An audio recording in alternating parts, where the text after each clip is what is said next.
नमस्कार एमएमजी खबर को आपण माननको स्वागत कोडिंगा माली बक्साइट खଣି संप्रसारण ପାଇଁ जनशुଣାଣି ଅନୁଷ୍ଠିତ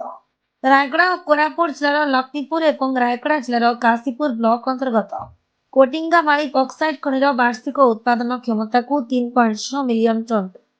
6 ମିଲିୟନ ଟନ୍କୁ ବୃଦ୍ଧି କରିବା ପ୍ରସ୍ତାବକୁ ନେଇ ଆଜି ରାୟଗଡ଼ା ସ୍ଥିତ ଅଶୋକ କଲ୍ୟାଣ ମଣ୍ଡପରେ ଏକ जनशुଣାଣି ଅନୁଷ୍ଠିତ ହୋଇଯାଇଛି। ଏହି जनशुଣାणीରେ ରାୟଗଡ଼ା ଜିଲ୍ଲାର ଅତିରିକ୍ତ ଜିଲ୍ଲାପାଳ ନିହାର ରଞ୍ଜନ କହଁର ଅଶୋକ ଭୋଇ ଆଞ୍ଚଳିକ ପ୍ରଦୂଷଣ ନିୟନ୍ତ୍ରଣ ବୋର୍ଡ ଓଡ଼ିଶା ସମେତ ଓଏମସିର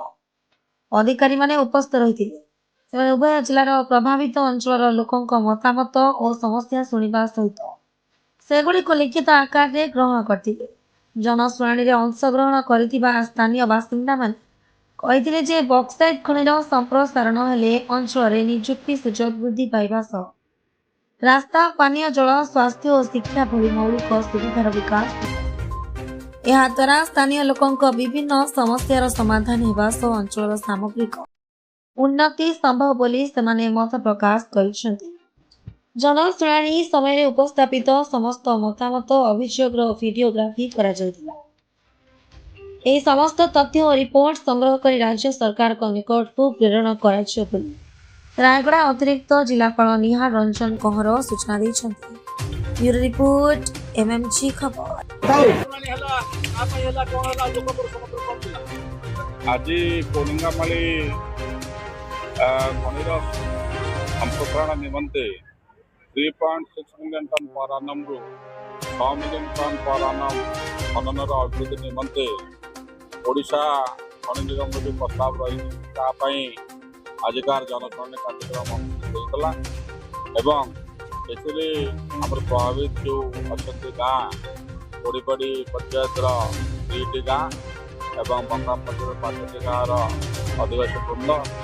ଏହି जनशुଣାଣି କାର୍ଯ୍ୟକ୍ରମରେ ଭାଗ ନେଇଥିଲେ ଏବଂ ଏହି କାର୍ଯ୍ୟକ୍ରମରେ ଏଇ ଯେଉଁ ଆମର ଖଣି ଖନନର ଅଭିବୃଦ୍ଧି ହେବ 3.6 ମିଲିୟନ ଟନ୍ ପର ଆନମ୍ରୁ 6 ମିଲିୟନ ଟନ୍ ପର ଆନମ୍ ସେ ବାବଦରେ ତାଙ୍କୁ ସୂଚନା ଦିଆଯାଇଥିଲା ଏବଂ ସେ ପ୍ରକଳ୍ପର ଯେ ପ୍ରସ୍ତାବକ ଅଛନ୍ତି ଓଡ଼ିଶା ଖଣି ନିଗମ ତାଙ୍କରି ପ୍ରସ୍ତାବନା ପ୍ରେଜେଣ୍ଟେସନ୍ ଆକାରରେ ଦେଇଥିଲେ ଯେ ଏହି କାର୍ଯ୍ୟକ୍ରମଟି କିପରି ଭାବରେ ହେବ ଏବଂ ତାପରେ ସମସ୍ତ ଆଦିବାସୀ ବୃନ୍ଦଙ୍କର ମତାମତ ଲିଖିତ ଭାବରେ ମୌଖିକ ଭାବରେ ମଗାଯାଇଥିଲା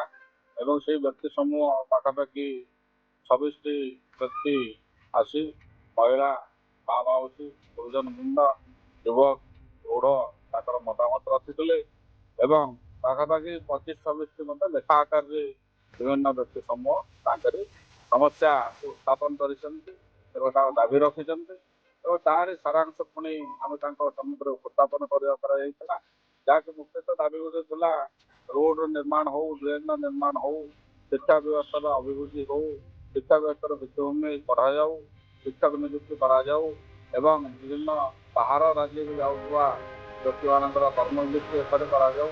ଏବଂ ଶିକ୍ଷା ପ୍ରକାରେ ସେ କମ୍ପାନୀର ନିଯୁକ୍ତି ଦିଆଯାଉ ତତ୍ସହିତ ସୋଲାର ପ୍ରକଳ୍ପ କରାଯାଉ, ପାନୀୟ ଜଳ ଯୋଗାଣ କରାଯାଉ, ଜମିର ଜଳସେଚନ ବ୍ୟବସ୍ଥା କରାଯାଉ, ତାଙ୍କରି ଦେବାଦେବୀଙ୍କର ମନ୍ଦିରର ନିର୍ମାଣ କରାଯାଉ ଏସବୁ ବିଭିନ୍ନ ସମସ୍ୟା ଗୁଡ଼ିକ ସମସ୍ତେ ଉତ୍ଥାପନ କରିଥିଲେ ଏବଂ ତା ଉପରେ ପୁଣି